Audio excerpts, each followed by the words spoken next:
이제 기자회견을 시작하겠습니다. 기자회견에 선출된 기자회견 지식으로 담당하시는 전화인데요. 코로나19 대응 전략에 관한 국민표를 제안한다라는 주제로 최대집 예비후보께서 기자회견을 열겠습니다. 예, 안녕하십니까. 최대집입니다. 코로나19 대응 전략에 관해서 국민투표 부위를 제안하는 그런 내용의 기자회견을 먼저 낭독하고 나눠드린 자료에 결점 자료가 1, 2, 3, 3개가 있는데 그것은 조금 이따가 빔 프로젝터로 화면에 띄운 다음에 제가 조금 설명을 더 자세히 드리도록 하겠습니다. 그리고 나서 기자 질의응답을 받도록 하겠습니다.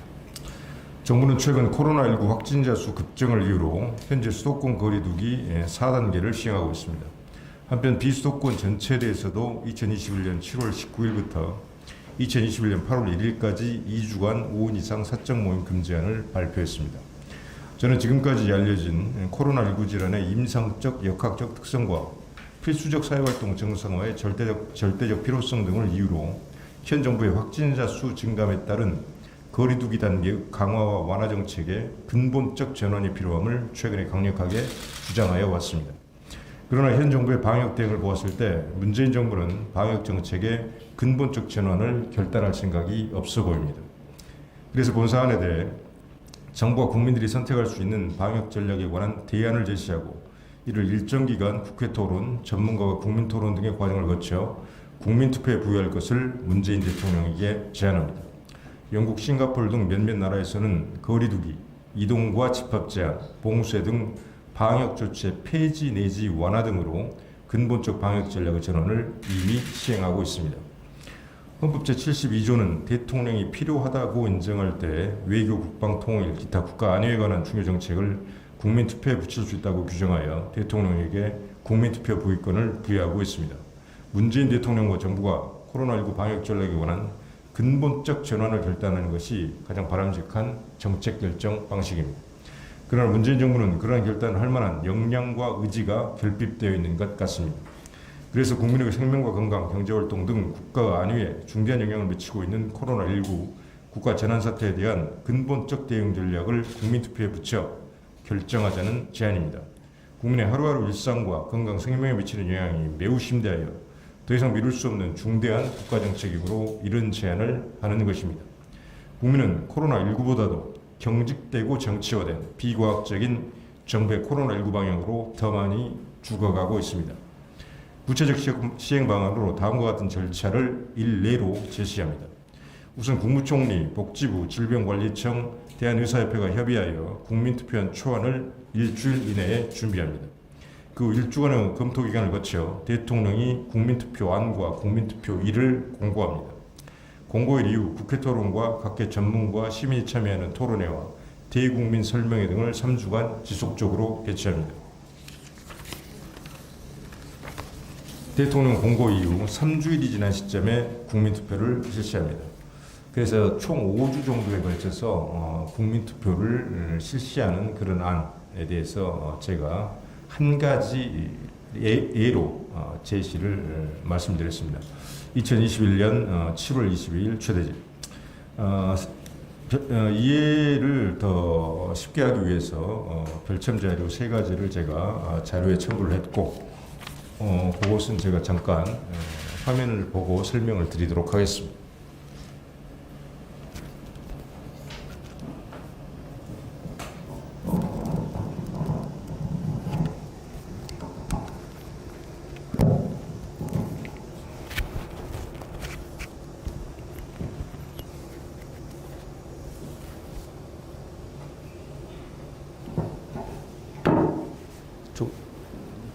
그래서 좀 해줘야 되는데.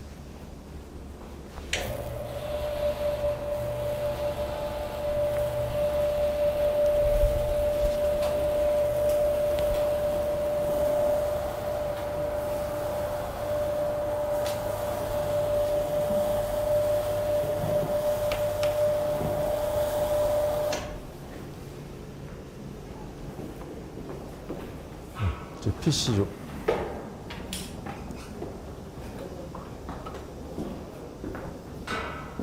이건 그냥 놔두셔도 될 것 같습니다. 예. PC를 저기서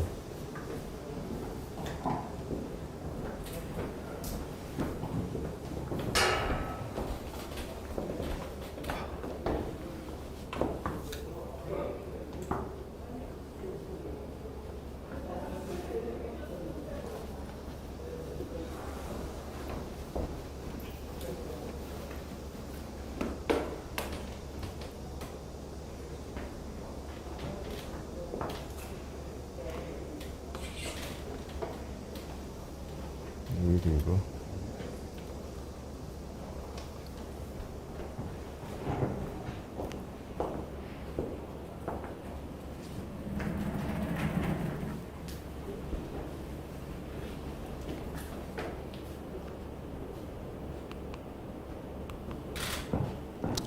예, 별첨자료 1번은 국민투표 제도에 대한 어떤 기본적인 이해를 위해서 관련된 헌법 조문과 국민투표법 조문 그리고 그동안에 우리가 실시한 면역 이런 것에 대해서 정리를 해보았습니다.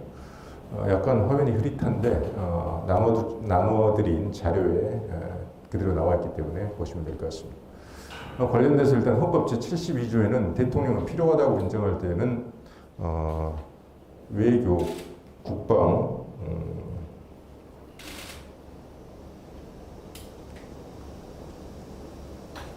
잠시만요.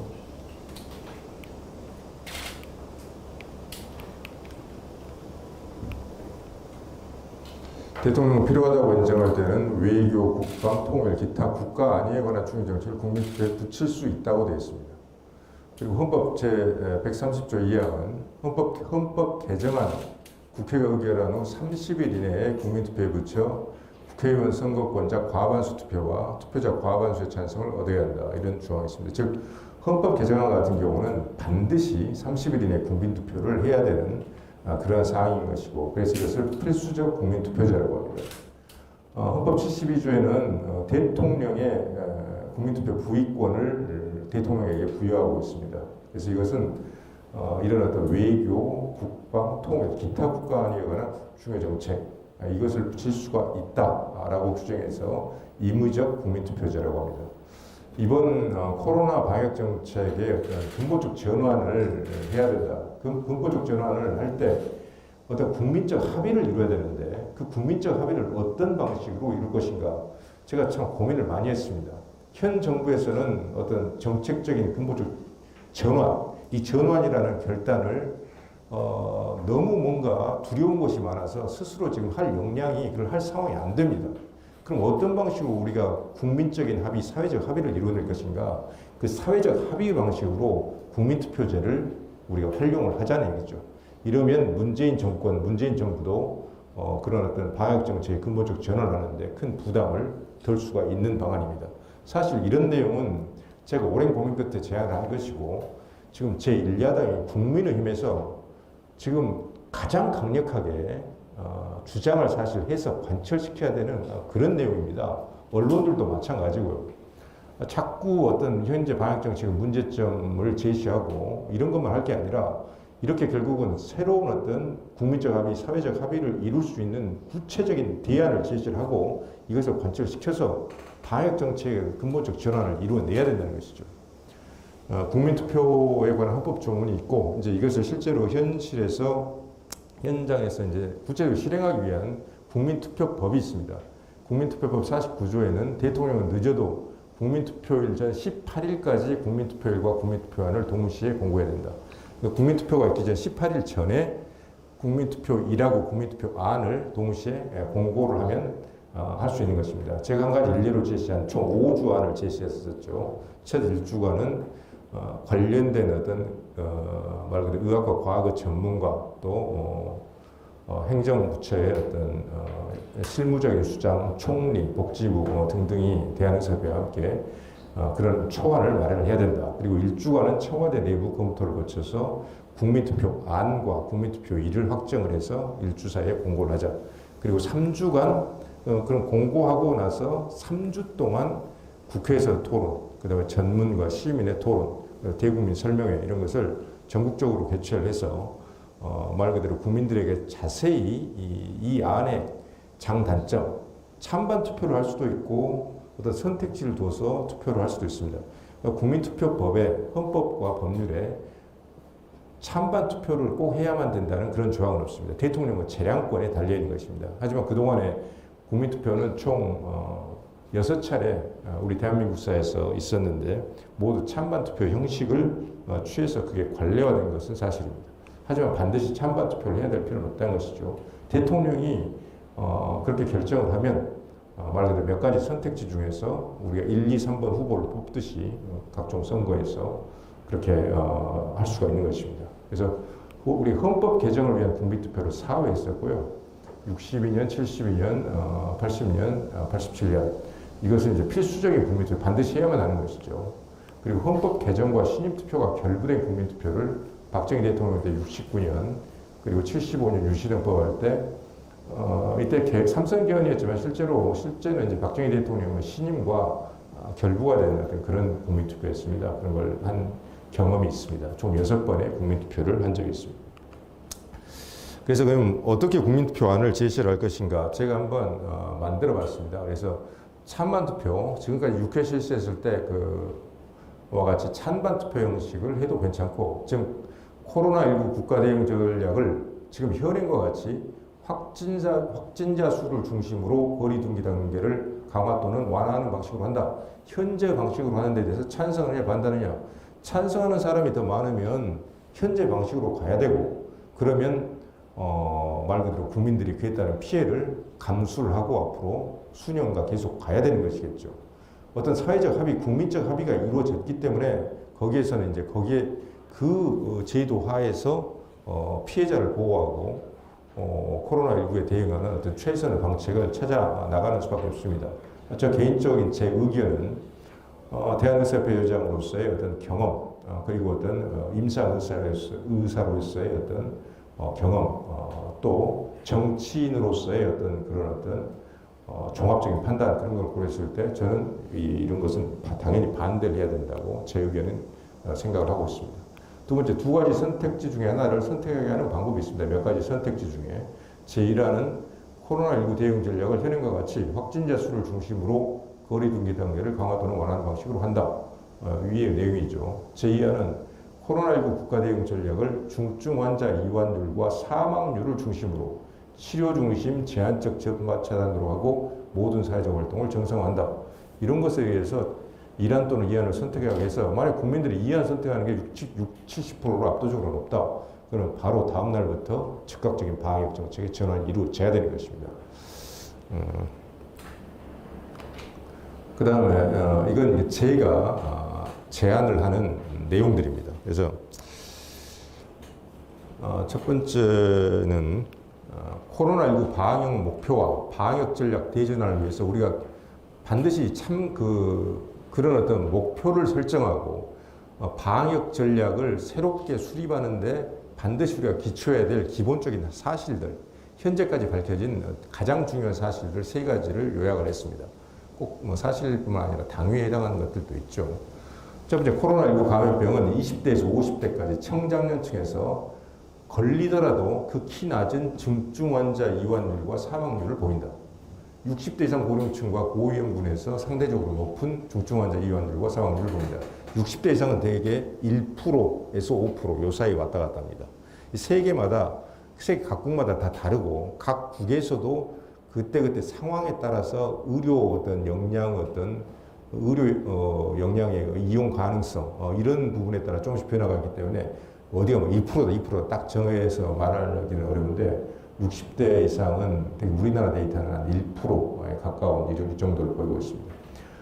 특히 이제 70대하고 80대 이상 고령층에서는 매우 높은 중증 환자 이완율과 사망률을 보입니다. 80대는 거의 모든 나라에서 20% 이상의 사망률을 보이고 있습니다. 이건 굉장히 치명적인 질병이죠. 80대 이상에서 코로나19에 감염이 됐다. 그러면 20% 이상이 사망을 하게 된다. 굉장히 높은 치명적 질병입니다. 70대는 대략 10% 내외. 우리나라는 좀 치료 성적이 좋아서 대략 6%, 7% 이 정도를 보이고 있는데 그 정도 70대, 80대에서는 상당히 이제 치명적인 질병입니다.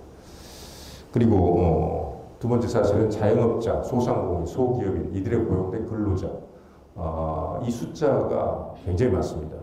어떻게 추계를 하느냐에 따라서 그 숫자는 뭐 왔다 갔다 할 수 있지만 기본적으로 최소로 잡아서 400만 명이라고 추계할 수도 있고 500만 명, 1000만 명 그 이상으로 추계할 수도 있습니다. 이들의 경제활동과 초중등교육, 대학교육의 교육활동을 중심으로 한 모든 필수적 사회활동을 정상화해야 된다는 절박한 필요성. 지금은 정상화를 해야 합니다. 더 이상 이것을 지금같이 확진자 수가 늘었다고 해서 지금 전면 등교 금지가 되어 있죠. 초중등교육이 모두 다 온라인 대면 수업, 비대면 수업을 하고 있다고 하지만은 사실상 중단이 되고 대학 교육도 중단이 되고 이게 지금 벌써 1년 반입니다. 다음 한 학기밖에 안 남았기 때문에 2년의 어떤 큰 교육 공백이 생겨버린 거예요. 대학 교육에서 2년의 교육 공백이 생긴다는 것은 이 사람들이 바로 이제 현장에 투입돼서 우리나라 어떤 산업 경쟁력 이런 것들 그다음에 우리나라 각종 모든 각 영역들의 행정이라든지 공공부문 영역들의 경쟁력들을 기본적으로 향상시켜야 될 이런 인력들이 대학 교육에서 2년의 커다란 교육 공백이 생긴다. 이건 정말 국가 경쟁력 차원에서도 심각한 문제고 개인들의 어떤 인생의 성장 과정에 있어서 이런 어떤 대학 교육 굉장히 중요합니다. 인문적 교육도 굉장히 인문학 교육도 중요하고 이런 점에서 큰 문제가 생긴 것입니다. 초등학교, 중등학교는 말할 것도 없습니다. 그래서 경제활동, 교육활동을 중심으로 필수적 사회활동을 정상화를 시켜야 된다. 그 다음 세 번째, 코로나19 바이러스의 높은 감염력과 단기간 내 대량 환자 발생 시 미치는 의료체계의 부담금을 감안할 때 지속해야 될 전파 차단 노력. 전파 차단 노력은 아예 그냥 우리가 마스크도 안 쓰고 모든 사회활동을 정상화하고 거리두기 그런 것도 없고 개인 방역도 없고 그렇게 완전히 코로나 이전 시대 같이 하자는 것이 아니라 전파 차단 노력은 해야 된다는 것입니다. 왜냐하면 코로나19가 지금 계절에 관계없이 사계절 내내 감염을 시키고 있고 한 사람이 감염됐을 때 말 그대로 현재 공기에 의한 전파는 아니지만 상당한 거리에서 비말을 통해서 감염을 시킬 수 있는 높은 감염력 또 단기간에 높은 감염력 때문에 단기간에 대량의 환자가 가령 발생하게 되면 우리나라 같은 경우는 가령 하루에 2,000명씩에서 2주면 14일이니까 28,000명 그렇게 되죠. 28,000명 한 3만 명 정도 환자들이 이렇게 대량으로 이렇게 환자가 발생한다. 그러면 증상이 없는 경우는 모르지만 이 중에서 소수가 증상이 있고 또 일부는 아주 소수에서는 또 중증 환자로 넘어가기 때문에 기존의 의료 체계에 큰 부담을 미칠 수 있고 우리가 이제 부수적인 손상이라는 콜레터럴 데미지라는 어떤 그런 부분에서 환자들이 피해를 입을 수 있기 때문에 전파 차단 노력은 지속을 해야 되는데 현행과 같은 방식으로는 이제 안 된다 그런 말씀. 이 세 가지 사실을 기본적으로 가장 어떤 고려를 해야 되고 그렇게 해서 방역 목표는 코로나19와 공존을 전제로 해야 된다는 것입니다. 자꾸 정부에서 11월 달에 집단 면역, 허드 이뮤니티를 달성할 것이다. 그렇게 되면 마치 국민들에게 어떤 메시지가 전해지느냐. 집단 면역이 달성되면 이제 완전히 코로나가 우리 사회에서 옛날 천연두가 없어졌듯이 천연두라고 스몰폭스 있지 않습니까? 이미 수천 년, 수만 년 된 바이러스예요. 근데 말 그대로 이제 18세기 말에 제너가 처음으로 이제 그 예방접종법을 그 우두 예방접종법을 도입한 이래로 지속적으로 인류가 이제 19세기, 20세기 200~300년간 예방접종을 시행해서 결국 1980년에 WHO에서 공식적으로 이제 천연두는 바이러스는 사라졌다. 정식 선언을 해버렸죠. 이런 경우는 이제 사실 극히 예외적인 경우고 이 코로나19 바이러스도 지금 5년을 갈지 10년을 갈지 20년을 갈지 50년, 100년 수천년, 2000년, 수만 년을 갈지 알 수가 없습니다. 1908년에 발생한 스페인 독감 바이러스 있었지 않습니까? 그 전에도 인플루엔자가 있었어요. 그때 스페인 독감의 수많은 환자들을 5천만 명 정도 희생자를 했던 것은 이 바이러스란 놈은 계속해서 세대에서 복제를 빠른 속도로 하기 때문에 유전자 변이가 생길 수밖에 없습니다. 그걸 돌연변이라고 하고 그 유전자 변이가 생긴 놈들 중에서 상당한 지역에서 많은 사람들을 감염시킬 때 그것을 변이종이라고 하는 거예요. 이번에 그 우리가 델타 베리언츠라고 하죠. 사스 코로나 바이러스 2 델타 베리언츠, 이게 이제 공식적인 학문적 명칭입니다. 사스 코로나 바이러스 2 람다 베리언츠, 이게 이제 한국적 명칭이고, 그렇기 때문에 독감 바이러스 설명을 드리면, 독감 바이러스도 계속해서 인플루엔자 바이러스도 여기저기 이제 좀 변이된 바이러스가 생기다가 대개는 어떤 말 그대로 예방할 수 있는 공통의 어떤 항원 부분을 갖고 있습니다. 근데 이게 항원 소변이라고 해서 그 항원이 상당 부분 변해 버릴 수가 있는데, 그때는 독감이 막 훨씬 더 많이 어떤 창궐을 하게 되는 거죠. 항원 대변이라고 해서 큰 변이를 일으키는 바이러스가 지배적인 종이 되는 경우가 있습니다. 그때는 이제 예방접종 약도 백신도 잘 듣지 않고 그렇게 해서 대규모 희생자를 발생시킬 수 있는 것이죠. 20세기 초반에 스페인 독감이 그때 인플루엔자 바이러스가 항원 대변이를 한번 일으킨 그런 바이러스입니다. 그때를 기점으로 하더라도 지금 100년이 넘은 기간 동안 여전히 인플루엔자 바이러스를 매년 바꿔가면서 문제를 일으키고 있죠. 하지만 인플루엔자 바이러스에 대해서는 우리는 아주 효과적인 백신, 효과적이고 안전한 백신이 있고 오랜 사용 경험을 가진, 그리고 또 가장 중요한 점은 현재까지 치료제가 있다는 것입니다. 오셀타미비, 우리가 타미플루라고 하는 항바이러스 치료제, 또 페라미플루라고 하는 정맥으로 쓰는 페라미비르라고 하는 치료제가 있다는 것입니다. 실제 임상에서 독감 환자를 접해서 증상 발현 후 48시간 이내에 의사에게 왔다. 타미플루를 경구로 딱 먹인다. 한 번 먹고 열과 근육통이 싹 사라집니다. 이런 드라마틱한 치료 결과를 볼 수가 있다는 것이죠. 하지만 우리 코로나19 바이러스에 대해서는 그러한 어떤 치료제가 없어요. 그래서 코로나19가 공존을 전제로 해야 이 공존의 시기는 얼마만큼이 될지 모르겠어요. 최소 수십 년을 전제로 해야 된다는 것입니다. 그것을 전제로 안정적으로 관리를 해야 된다. 제 생각에는 인플루엔자 독감보다는 조금 높은 수준이면 될 것 같아요. 감기 수준으로 관리한다. 이것은 과학적 사실하고 조금 배치가 되는 부분이고요. 독감보다는 조금 높은 수준. 왜냐하면 매년 1년 내내 전파가 되고 감염력이 상당히 높고 현재 치료제가 없기 때문에, 그리고 노인에서 치명률이 인플루엔자보다 훨씬 높습니다. 그렇기 때문에 안정적 관리와 모든 필수적 활동은 정상화시켜야 됩니다. 모든 필수적인 사회적 활동을 대부분 다 정상화시켜버려야 된다는 거죠. 코로나19가 이제 공존을 할 수밖에 없다. 이게 부정할 수 없는 과학적 사실이에요. 그럼 거기에 따라 이 목표를 달성하기 위한 전략은 목표를 달성하기 위한 수단입니다. 그 전략의 3원칙은 어떤 것이 되어야 되는가? 첫 번째, 60대 이상 고령층하고 60, 70, 80대, 90대 그리고 고위험군을 중심으로 백신 접종을 지속을 해야 된다. 백신 접종은 고령층하고 고위험군을 중심으로 백신 접종은 해야 되고, 나머지 전 국민에 대한 예방접종을 과연 20대 청소년까지 외국에서는 하고 있는데 이 부분을 해야 될 것일까? 이 부분은 조금 더 우리가 이것도 사회적 합의를 어느 정도 만들어내야 될 것으로 보고 있습니다. 현재까지는 안전하게 최대한 안전성과 유효성이 확보된 백신을 중심으로 백신 접종을 일단은 해야 되지 않겠는가 하는 그런 생각을 하고 있습니다. 그 다음에 11월 이후에는 70%까지는 맞춘다고 하니까 70%까지 맞는다고 해도 확진자는 계속 나옵니다. 바이러스는 여전히 살아있고 확진자는 나오고 사망자도 나온단 말이죠. 단지 사망률과 중증 환자 이완율은 분명히 낮아질 거예요. 근데 이제 문제는 이 백신 효과가 또 얼마나 가는가. 아직 이 데이터도 우리는 갖고 있지 못해요. 그러니까 그 위에 추가 접종, 부스터 샷을 어떻게 할 것인가. 또 델타 변이, 지금 문제가 되는 람다 변이 같은 놈들에 대한 기존 백신들이 효능이 좀 떨어지기 때문에 여기에 대응할 수 있는 새로운 백신을 또 개발하고 치료제를 개발하고 이런 노력들을 한편으로 지속을 해야 된다는 것입니다. 두 번째는 말씀드렸듯이 현재 1 확진자가 얼마나 왔으니까, 최근 2주 사이 확진자가 얼마나 왔으니까 거리두기를 1단계, 2단계, 3단계, 4단계 봉쇄 수준까지 왔다 갔다 하는 이런 방식으로는 국민 전체에 대해서 그런 어떤 거리두기 단계를 강화하는 방식으로는 더 이상 안 된다는 것입니다. 치료 중심으로 바꿔야 된다. 중증 환자 이완율과 치료 사망률을 기본 지표로 해서 그걸 낮추기 위한 목표로 치료 중심, 치료 역량을 강화시켜야 된다. 지금 현재 생활치료센터, 코로나19 전담병원, 코로나19 위중증 환자를 다루는 병원, 크게 세 가지로 지금 코로나19 치료 체계가 되어 있습니다.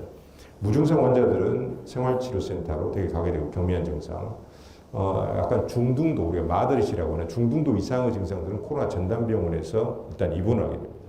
그 다음에 중증, 위중증으로 넘어가게 되면 이제 말 그대로 벤틸레이터, 산소호흡기가 필요하다든지 뭐 여러 가지 이제 그런 것이 필요한 경우에는 중증 병상, 중증 병원으로 가게 되는 것이죠. 그래서 이 치료 역량을 강화시키면 될 것이다.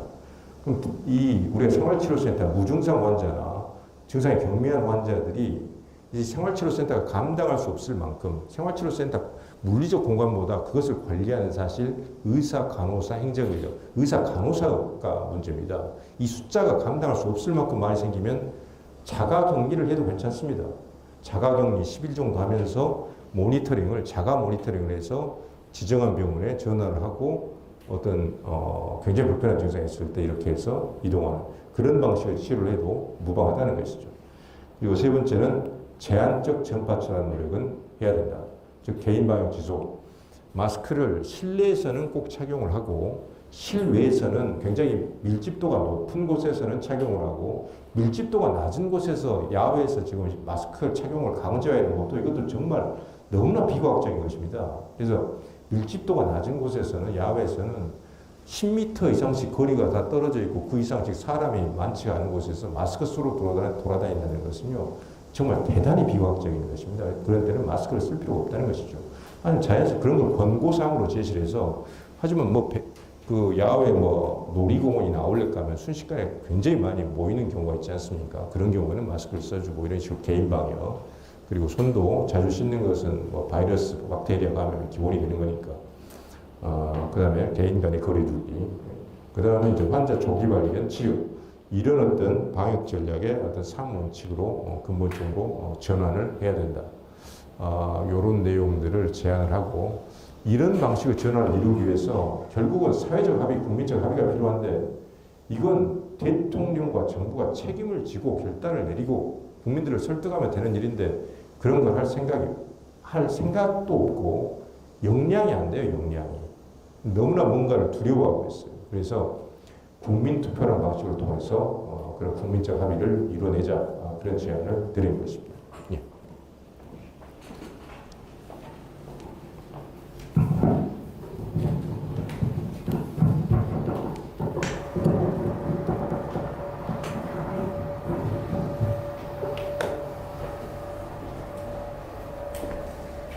지름도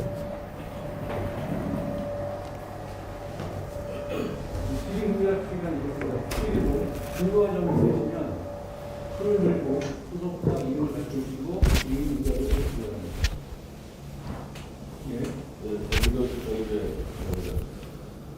그 수도권 같은 경우는 이제 거의 6시 이후에는 저희 마포 같은 경우만 해도 사람이 안 보일 정도로 거의 비상 대응 같은데 그런 정도로 통제를 하는데도 지금 통제가 더 늘어나고 있잖아요. 그러면 결국에는 이렇게 사회적 거리두기를 더 강화한다 해가지고 확진자가 줄어들지 않는다는 통계가 나온 건데 예. 이거는 원래 그 바이러스라는 게 좀 치명률이 나는 이거는 전파력이 높아지는 그런 특성이 있다면 원래 그런 자연적인 특성인 건지 아니면 방역의 실패인 건지 그리고 이제 계속 이제 확진자가 좀 늘어나는 추세인데 여기에 대해서 그러면 문재인 자체는 모르겠지만은 보건복지부나 질병관리청에는 의학 전문가 있을 거 아닙니까? 예.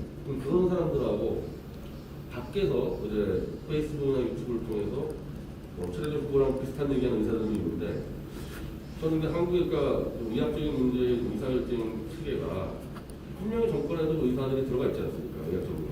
예. 이렇게 소통이 안 되는 상황이 있는 건지 종합적으로 좀 예. 일단 첫 번째는 현재 말씀하신 대로 거리두기 4단계를 지난 7월 12일부터 시작을 했죠. 벌써 이제 오늘이 21일입니까? 22일이니까 열흘이 됐단 말이죠.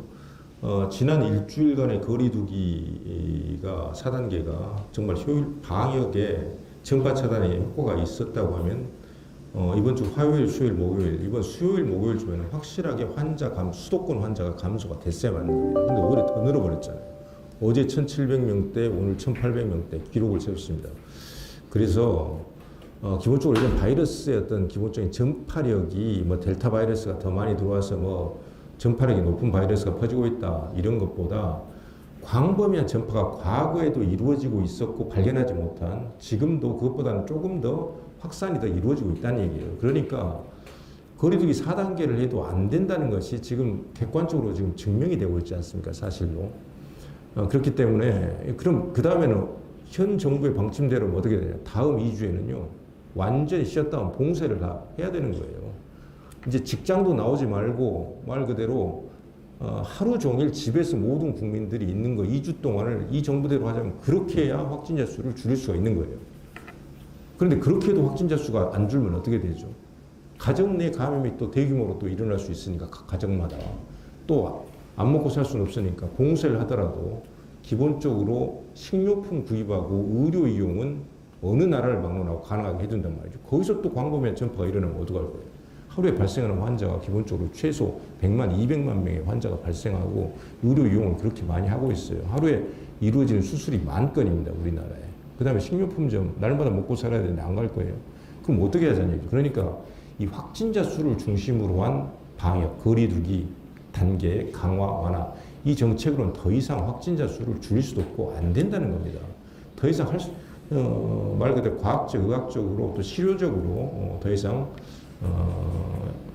안 된다는 것이죠. 그러니까 현재 전체적인 방역 전략이었던 기본적인 전략과 방역 대책이 실패를 완전히 했다는 것입니다. 그래서 전환을 빨리 해야 된다는 것이죠.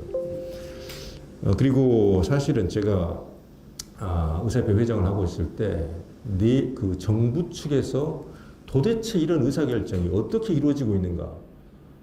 갑자기 의사결정이 이루어지고 그게 공문으로 날아오고 이게 도대체 누가 도대체 했는가? 저희들도 그걸 알아보게 되고 모르는 경우가 비일비재했습니다.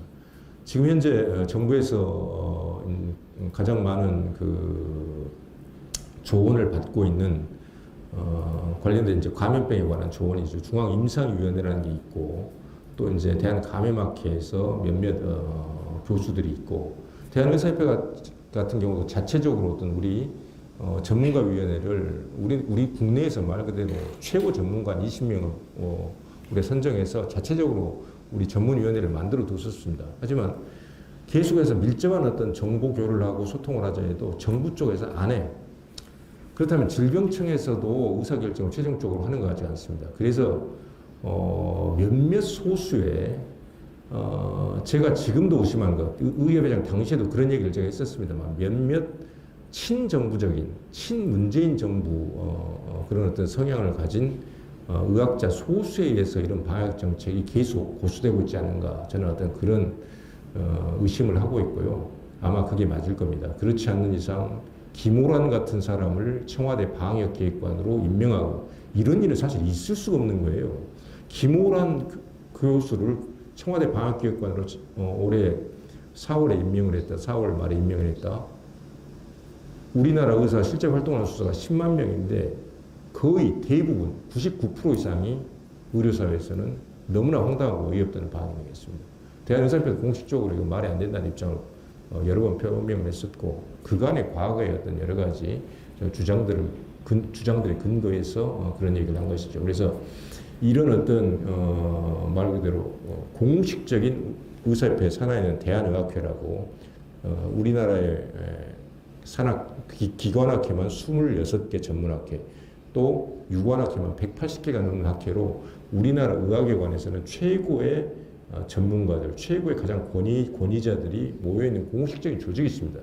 대한의학회의 어떤 기본적인 입장, 대한의사협회 산하기관으로서 대한의학회 입장을 우리가 반영해서 의사협회 입장을 만드는 것이죠. 그런데 이 정부하고 소통이 안 되고 있습니다. 이 소통 부재는 기본적으로 우리는 끊임없이 요구를 했어요. 민간하고 정부하고 민간하고 공동위원회를 만들어서 대처를 하자. 정부가 유일하게 정말 자기들 급했을 때 유일하게 응한 게 제가 제안한 백신 접종 대책 의정 공동위원회 제가 제안한 겁니다. 거기에 그거 하나 응해가지고 처음에 자기들이 정말 이제 비판받고 난리가 날 것 같으니까 응해서 몇 달 좀 운영된 적이 있습니다. 기본적으로 가장 전문가들의 의견을 정부 말을 잘 듣는 사람들, 그런 의사들을 데려다가 위원회를 꾸려가지고 그렇게 할 것이 아니라 비판적 의견도 제시하는 전문가들과 정말 의학과 과학에 기본한 실제 그런 아주 효율적인 그런 위원회를 꾸려서 의사소통을 해야 되는데, 현 정부의 지금 태도로는 계속해서 엇박자가 지금까지 났고 앞으로도 충분한 의사소통, 그런 합리적이고 과학적인 견해들이 반영될 가능성이 아주 낮다고 봅니다.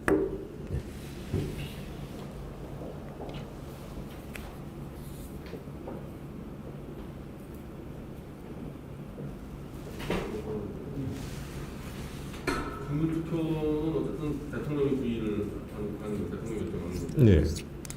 국민투표를 붙이도록 하는 데까지 간다는 얘기는 꽤 많은 이 국민들이 야 이대로는 안 되겠다는 데 판단을 해야지 되지 않겠습니까? 네. 그러니까 국민투표 자체가 어떻게 보면 세대결인데 국민투표를 붙이는 것 자체가 어차피 먼저 세대결이 되니까. 네. 그러니까 지금 아직까지 여론조사 보면은 문재인의 이 방역을 한 70%가 지지한다는 것도 나오는데, 이걸 어떻게든 예를 들면 피해를 극심하게 보고 있는 자영업자 등등 교회, 이걸 다 연결해가지고 지금 투쟁을 해야 될 것 같은데요. 그래서 지금 사실 오늘도 원래는 자영업자 단체 제가 직접은 아니고 이제 저랑 같이 우리 움직이는 분들이 있으니까 그쪽에서 이틀 전부터 사람을 여기 이제 같이 피해를 현장에서 직접 말씀을 좀 하는 게 좋겠다 해서 그런 사람을 좀 찾았는데요. 정부 쪽에 정면으로든 제가 워낙 정부에 대해서 비판을 많이 하고 그런 입장을 취하고 있기 때문에 말 그대로 상당히 좀 굉장히 조심스러워하는 분위기입니다. 하지만은 직접적 경제적 피해 당사자인 자영업자들하고 그다음에 교회, 또 여러 가지 정치적 의사표현을 그 기본적인 중요한 그 사명으로 하는 각종 시민 사회단체들이 있지 않습니까? 직접적 피해자들이죠. 또 초등학생, 중학생, 고등학생을 둔 이 학부모, 특히 어머니들이 이게 요즘 힘든 게 이루 말할 수가 없어요. 학교를 안 가면은, 애들이 학교 안 가면 그 무슨 비대면 온라인 수업 애들이 듣는 게 아닙니다. 엄마들이 다 해줘야 돼요. 아침, 점심, 저녁, 새끼, 간식까지 다 차리고, 그 다음에 내부에서 이거 유튜브 보고 게임하는 문제로 엄마 아빠하고 애들 간에 막 거의 갈등이 굉장한 수준이에요. 그래서 엄청난 고통을 받고 있습니다. 지금 학부모들, 특히 그 아이 엄마들이. 그래서 이런 부분에 대해서 적극적으로 지금도 접촉을 하고 있지만 적극적으로 접촉하고, 야당과도 제가 저하고 뜻을 같이 하는 분들이 몇몇 분들이 있기 때문에 접촉을 해서 1야당에서 이런 안을 적극적으로 제시를 해라. 그래서 정치권하고 말 그대로 종교계, 우리 자영업자, 또 학부모 이렇게 좀 연대를 해서 우리가 강한 결집된 목소리들, 강한 세를 형성하는 그런 작업들을 빨리 추진해야 될 것 같습니다.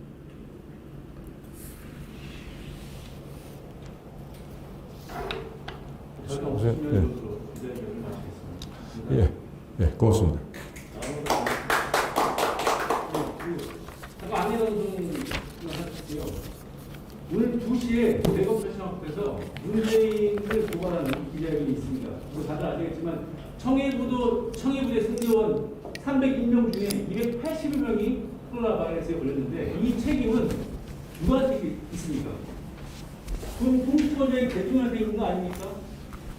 이 청해부대 부대원들을 지키지 못한 이 문재인, 이 사람을 오늘 고발하기로 결정을 해서 오늘 신입 후보님께서 직접 고발장을 제출하기로 하였습니다.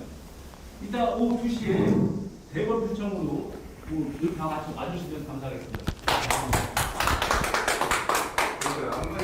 그러니까 정부가 확진자 수를 중심으로 거의 높이로 낮추고 할 게 아니라 위험한 고위험군에 대해서 예방접종하고 청해부대 거기에 문무대항함에 300인명이 갇혀서 해외 해적에서 계속 생활하는 그런 훈련을 예약하시는 게 가장 문제지 않습니까?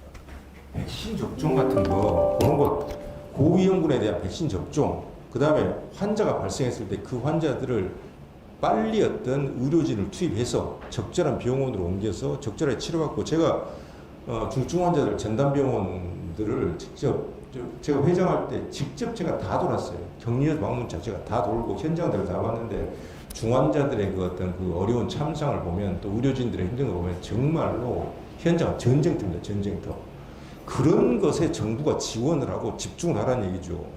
청해부대 그런 데는 그냥 완전히 방치해 놓고, 우리 그냥 국군 장병들입니다. 우리 아들, 딸들이에요. 20대 초반에 그냥 국방응급대원에 가가지고 그런 사람들한테 40도 고열 나는데 타이레놀 두알 주고, 여기는 저기 딱 밀폐된 곳이니까 코로나가 들어올 수가 없어. 감기야.